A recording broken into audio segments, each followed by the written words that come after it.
All right, let's dive right into this. Welcome to This Explainer, where we're going to take something that honestly puts most people right to sleep, an academic grading rubric, and we're turning it into your absolute ultimate cheat code. Because if you're gearing up for the 2028 World Lit Component 1 coursework, you already know the pressure is on. But what if I told you that scoring at the absolute top tier isn't about, just guessing what the examiner wants to read? It's literally about knowing the rules of the game. So today, we are breaking down the exact specific criteria you need to level up your writing, conquer this coursework, and walk away with top marks. Let's get started. So, right out of the gate, here is the defining constraint of our game. 1,200. You have a strict limit of exactly 1,200 words to prove your absolute mastery of the text. Now, depending on how much you love to write, that might sound like a whole lot, or it might sound like practically nothing at all. But the reality is, 1,200 words is incredibly tight. It means there's zero room for fluff, there is no room for wandering off topic, and there's definitely no room for just retelling the plot. Every single sentence has to work super hard for you. You really have to use this space strategically if you want to unlock those highest tiers of the rubric. Okay, so what exactly are you spending those 1,200 words on? Well, this is your specific mission. You're writing a critical essay based on the play Journey's End, and you have to answer this exact prompt. To what extent is blank portrayed as a sympathetic character? And the cool part? You get to fill in that blank. You choose the character. Maybe it's the hardened Stanhope, or maybe it's the naive Raleigh. But your entire essay has to revolve around this core concept of sympathy, like how much do we actually feel for them, and why? Today we're going to break down exactly how to conquer this specific question using the official grading map. Now, I know this might look like a really dense, intimidating wall of academic text, but I want you to shift your perspective for a second. This isn't just some boring academic document. Think of it as your literal roadmap to unlocking all 25 possible marks. The examiners have actually handed you the exact blueprint of what they're looking for, laid out plain as day from level 1 all the way up to level 5. We aren't going to just stare at this whole page, though. We're going to slice it up, zoom in, and translate all this examiner speak into a highly actionable strategy. Section 1. Decoding the core mechanics, AO1 to AO4. So before we can go hunting for those 25 marks, we absolutely have to master the 4 core mechanics that govern this entire coursework. These are your assessment objectives, or AOs. Think of these as your 4 essential skills. You've got AO1, which is textual knowledge, AO2, understanding of meanings, AO3, analyzing effects, and AO4, personal response. Now, here is a massive insight. The rubric clearly states that all 4 of these objectives are weighted equally. That means you can't just be amazing at dropping quotes but terrible at explaining how they make the reader feel. You need balance. If you spend your whole essay just summarizing the plot of Journey's End, you're literally abandoning 3/4 of the mechanics.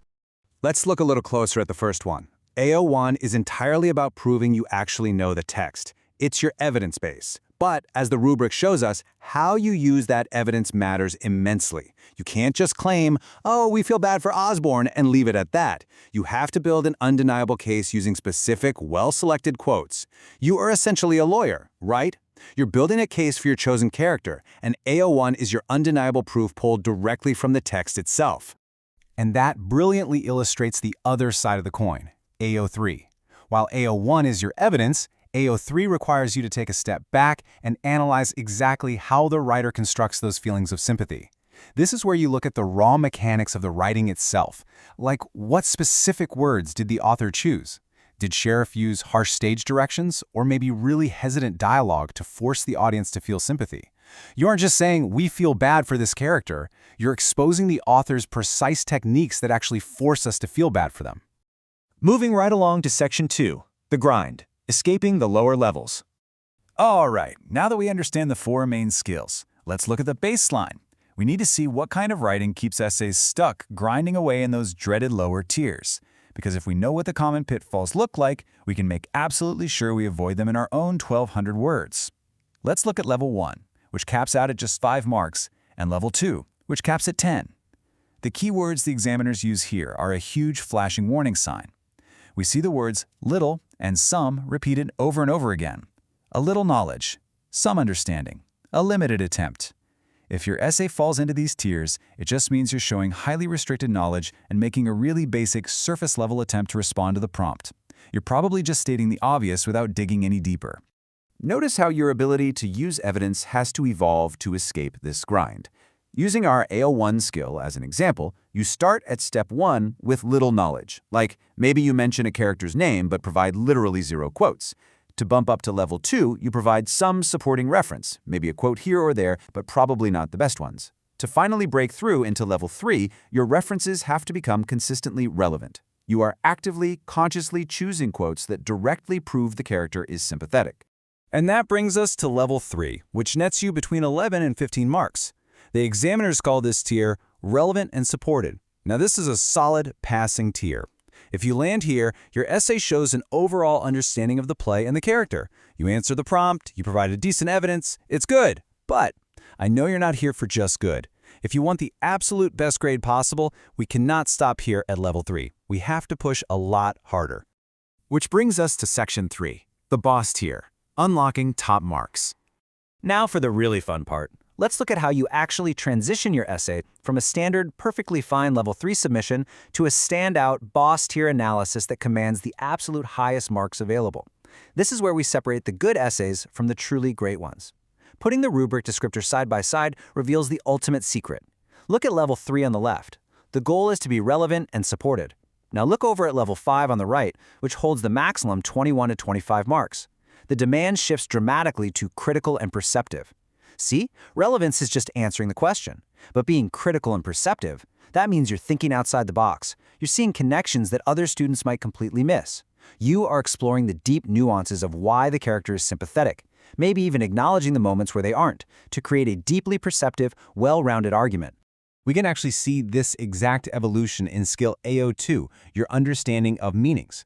To level up, your essay has to upgrade from showing just an overall understanding in level 3, move through a clear understanding in level 4, until you finally hit that critical understanding of the text and its implications in level 5. That word, implications, is absolutely huge. It means you aren't just reading the words on the page, you are reading between the lines. What does the specific character's struggle imply about the wider themes of the war, like the destruction of youth or the deep trauma of trench warfare? Connecting those bigger dots is exactly how you show critical understanding. So, here is your definitive Level 5 checklist. To officially unlock this top tier, you need highly detailed knowledge. You need references that aren't just relevant, but well-selected, meaning they are the absolute best possible quotes for the job. And look at that repeated word, sustains. You have to actively sustain your critical analysis and your perceptive personal response throughout the entire essay. You can't just write one brilliant paragraph and then go right back to summarizing. That excellence must be maintained from word 1 all the way to word 1200.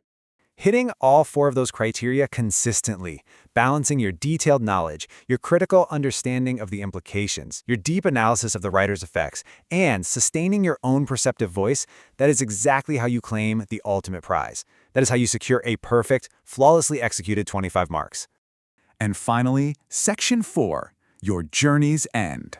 We have completely decoded the mechanics. You now have the exact roadmap, the insider knowledge, and the strategic cheat codes you need to dominate this specific coursework challenge. You understand that every single word in your 1,200-word limit has to be geared toward hitting those level 5 descriptors. So the ball is entirely in your court. You know the rules of the rubric, you know exactly what separates the lower levels from the boss tier. The only question left for you to answer is, which character from Journey's End will you choose to analyze, and exactly how far are you willing to go to prove their sympathy and secure that top-tier score? Get writing, think critically, and I'll catch you in the next explainer.